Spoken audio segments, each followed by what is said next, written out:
2 năm ở đây, nhưng mà bán ở chỗ khác thì phải bán được 5 năm rồi.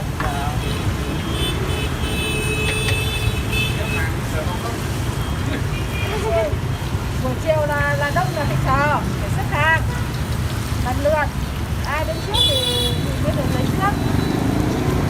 Bán lại. Mình phải chiên lại 2 lần vậy hả cô?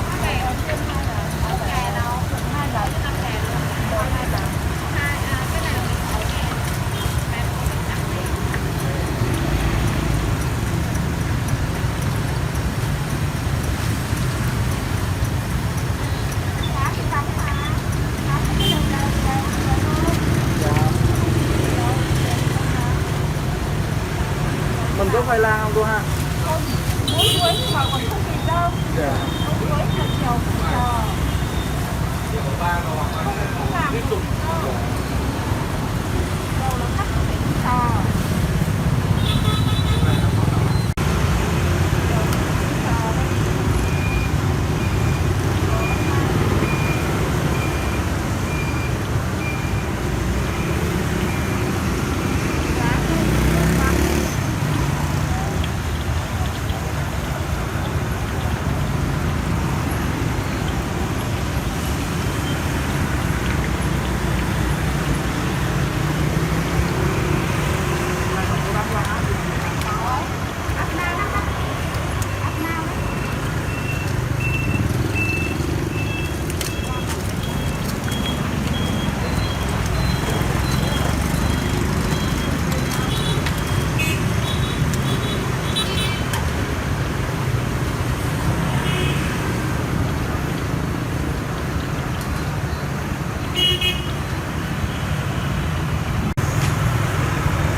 Bán tới mấy giờ nghỉ vậy cô? 7 giờ tối. Đúng 7 giờ là nghỉ.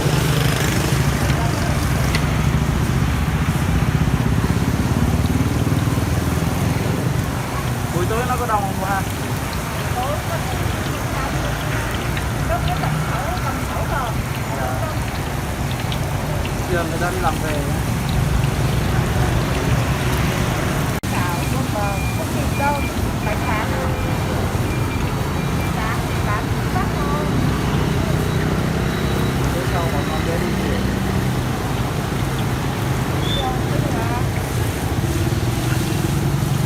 Nếu có thanh niên đến nó quay tầm 6 giờ bao nhiêu ấy.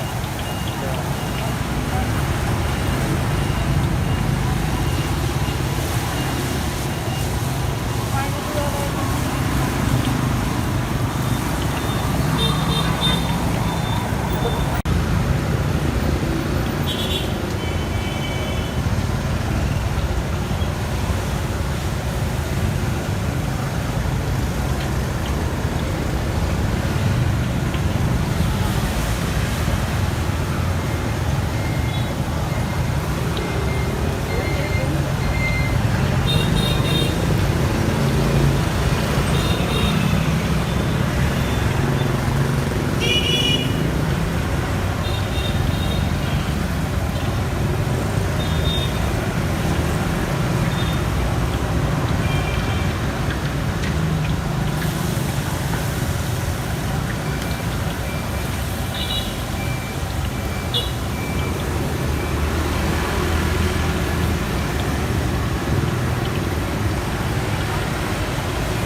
Bữa chiên mà không kịp đâu. Sáng không kịp nữa. Chiều là cũng tranh nhau rồi. Chiều cũng tranh nhau rồi. Rồi đến trước đến sau là cũng cãi nhau. Sáng là đi thoải mái, không nhớ có bố chửi nữa. Đường này thì nó mới làm đúng không? Nó làm được thời gian 1 năm rồi đó. 1 năm rồi đó. 1 năm rồi đó. 1 năm rồi mở rộng ra.